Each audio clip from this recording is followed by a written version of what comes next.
Assalamualaikum warahmatullahi wabarakatuh. Saya di sini akan menjelaskan materi tentang metode penjadwalan proses dalam mata kuliah sistem operasi. Sebelum saya memulai pembahasan ini, sebaiknya saya memperkenalkan diri terlebih dahulu.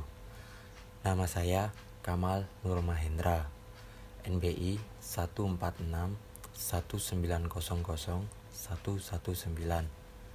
Mata kuliah Sistem Operasi, kode kelas B.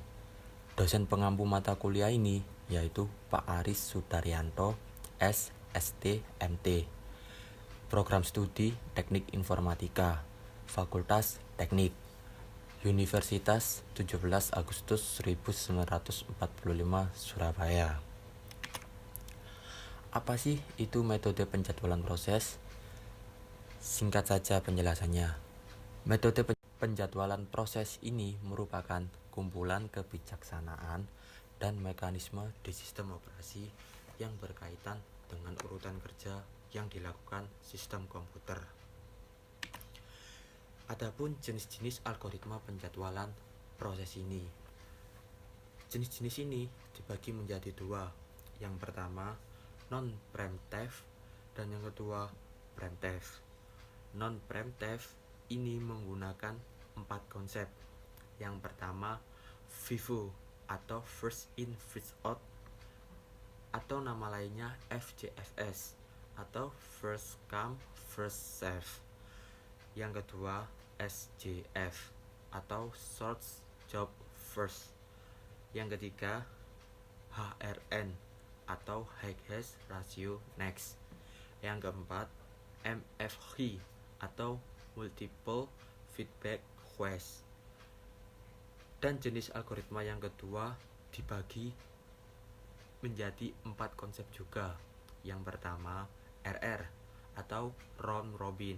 Yang kedua SRF atau short remaining first. Yang ketiga BS atau priority shielding.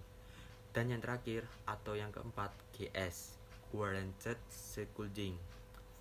Saya akan membahas jenis algoritma yang pertama non-preemptive dengan menggunakan 2 konsep, yaitu FIFO atau FJFS dan SJF. Kita lanjut.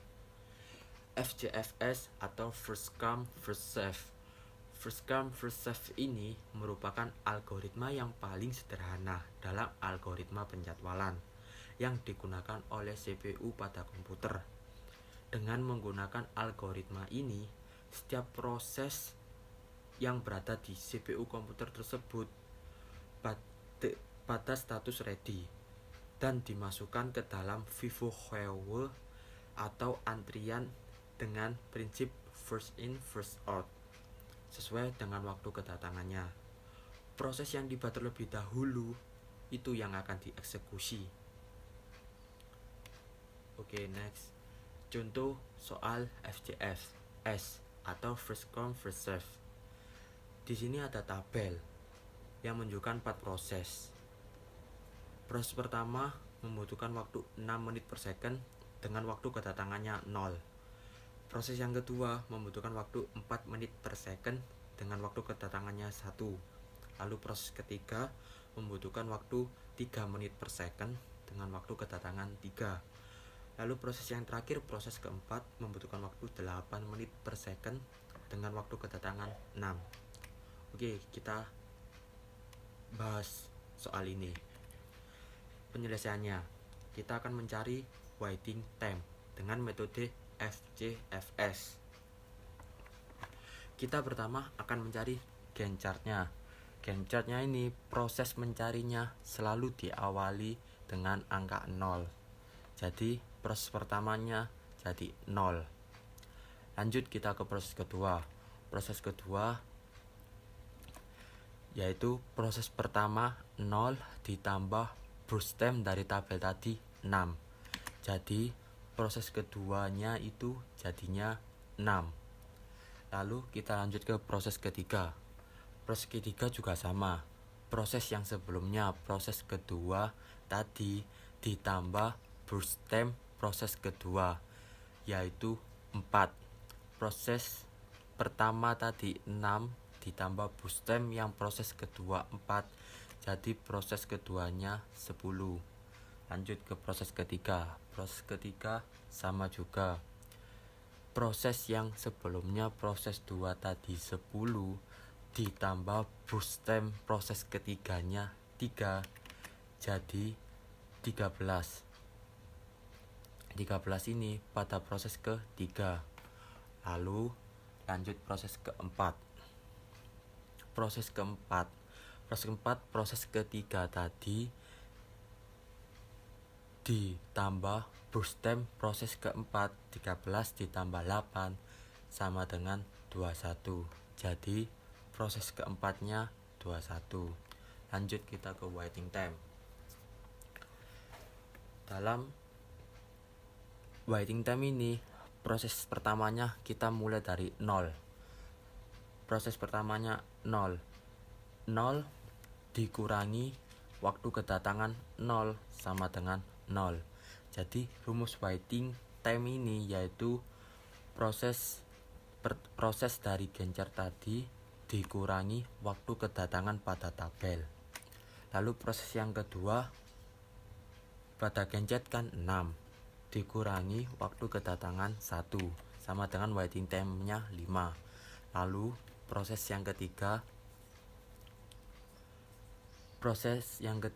gencatnya itu kan 10 dikurangi waktu kedatangannya 3 sama dengan 7. Jadi waiting time di proses ketiga itu 7 menit per second. Lalu proses keempat di gencatnya kan 13, lalu dikurangi waktu kedatangan 6 sama dengan 7. Next, yang kedua kita akan mencari AWT, average waiting time, atau rata-rata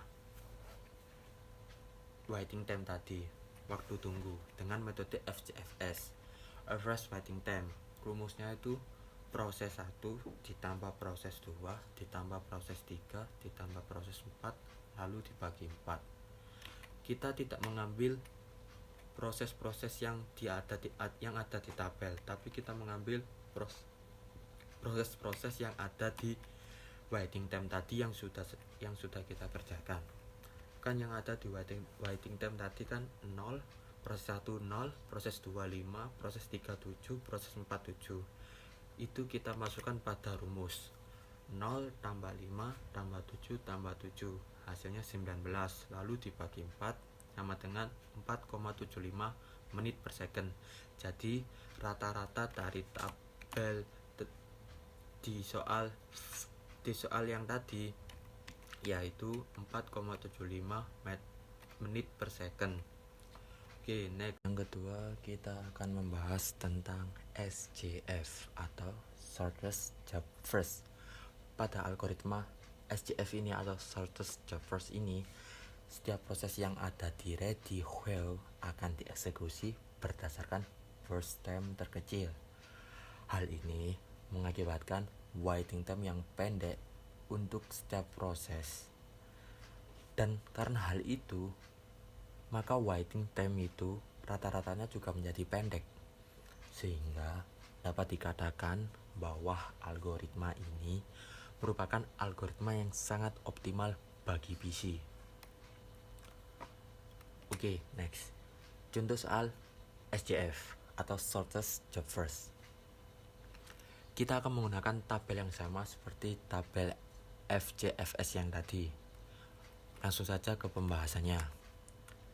Penyelesaiannya, kita mencari waiting time ini dengan metode SJF. Tadi kan menggunakan FCFS, sekarang menggunakan SJF. Di sini ada perbedaannya. Kita lanjut aja.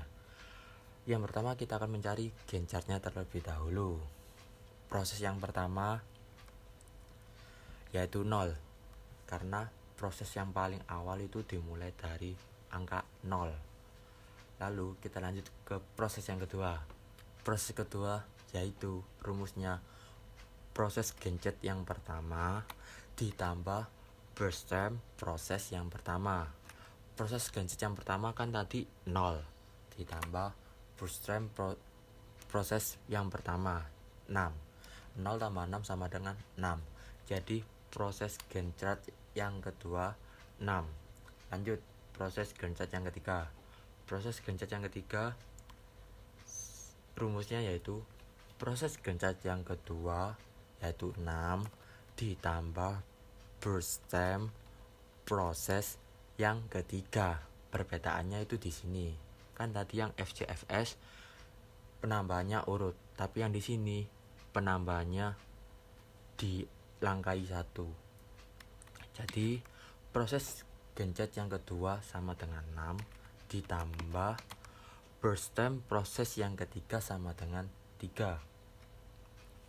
Jadi 6 ditambah 3 sama dengan 9. Jadi proses gencetnya yang ketiga yaitu 9. Lanjut yang keempat. Yang keempat sama seperti proses yang pertama dan yang proses kedua. Proses gencet yang ketiga kan 9. Itu ditambah burst time proses yang keempat. Jadi 9 tambah 4 sama dengan 13. Jadi proses gencet yang keempat yaitu 13. Lanjut yang kelima.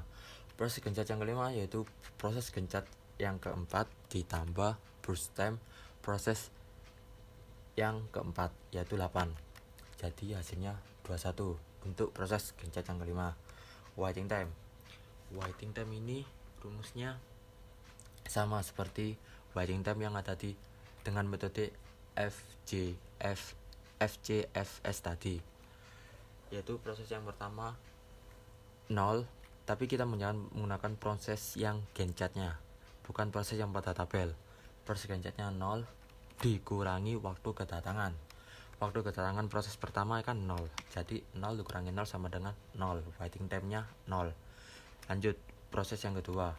Proses yang kedua pada gencet kan 6 dikurangi waktu kedatangan proses yang kedua yaitu 1 sama dengan waiting time-nya 5. Lanjut proses yang ketiga 9. Proses yang ketiga ini 9 digencetnya 9 dikurangi waktu kedatangan proses ketiga yaitu 3 sama dengan 6. Jadi waiting time pada proses ketiga 6. Lalu proses yang keempat, proses gencetnya 13 dikurangi waktu kedatangannya 6. Jadi 13 kurangi 6 sama dengan 7. Jadi waiting time pada proses keempat yaitu 7. Kita lanjut. Yang kedua kita akan menyelesaikan rata-rata dari waiting time tadi dengan metode SCF. Rata-rata waiting time pada metode SCF ini sama dengan FCFS, yaitu P1 plus P2 plus P3 plus P4 per 4. Tapi P1, P2 dan P3 dan P4 nya diambil dari waiting time yang kita hitung tadi. Jadi waiting time yang kita hitung tadi yaitu proses pertama 0, proses kedua 5, proses ketiga 6, proses keempat 7. Ditambah semua 0 tambah 5 tambah 6 tambah 7 sama dengan 18, lalu dibagi 4 sama dengan 4,5 menit per second. Jadi itu penyelesaian rata-rata waiting time dengan metode SCF. Oke, terima kasih. Jika ada kesalahan kata, mohon maafkan. Assalamualaikum warahmatullahi wabarakatuh.